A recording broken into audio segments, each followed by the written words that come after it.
সড়কে আবারও ঝরল প্রাণ। সিলেটের ওসমানী নগরে দুই যাত্রীবাহী বাসের মুখোমুখি সংঘর্ষে নিহত হয়েছেন ৮ জন। এদিকে বগুড়ায় নিয়ন্ত্রণ হারিয়ে শ্রমিকের হাটে বাস উঠে যাওয়ায় প্রাণ গেছে ৭ জনের। দুই দুর্ঘটনাতে আহত হয়েছেন ৩৪ জন। আহত অনেকের অবস্থা আশঙ্কাজনক। প্রতিনিধিদের তথ্যচিত্র আরও জানাচ্ছেন সুমন সিদ্দিকী। সিলেটের ওসমানী নগরে দুই যাত্রীবাহী বাসের মুখোমুখি সংঘর্ষে নিহত হয়েছেন ৮ জন। সকালে দয়ামির বাজারে ইউনিক পরিবহন ও বেঙ্গল পরিবহনের বাসের মধ্যে এই দুর্ঘটনা ঘটে।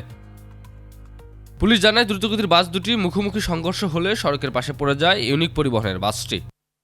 দুর্ঘটনার পর স্থানীয়রা নিহতদের মরদেহ হাসপাতালে পাঠান। দুর্ঘটনার কারণে প্রায় ১ ঘণ্টা ঢাকা সিলেট মহাসড়কে যান চলাচল বন্ধ থাকে।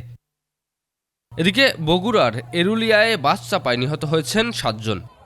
সকালে মহাসড়কের পাশে বসেছিলেন দিনমজুর ও নির্মাণ শ্রমিকদের হাট। কাজের সন্ধানে সেখানে অপেক্ষা করছিলেন প্রায় ২০ থেকে ২৫ জন শ্রমিক। হঠাৎ ঢাকা থেকে নওগাঁগামী একটি বাস একটি মোটরসাইকেলকে ধাক্কা দিয়ে নিয়ন্ত্রণ হারিয়ে রাস্তার পাশে বৈদ্যুতিক খুঁটিতে আঘাত করে। পরে বাসটি উঠে যায় শ্রমিকদের উপর। ঘটনাস্থলেই নিহত হন ৩ জন।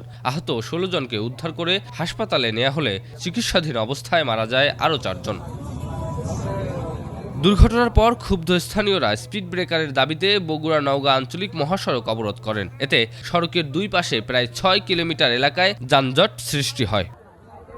পুলিশ বলছে, দুর্ঘটনার পর পরিস্থিতি নিয়ন্ত্রণে কাজ করছেন তারা। সুমন সিদ্দিকী, ২১ টেলিভিশন।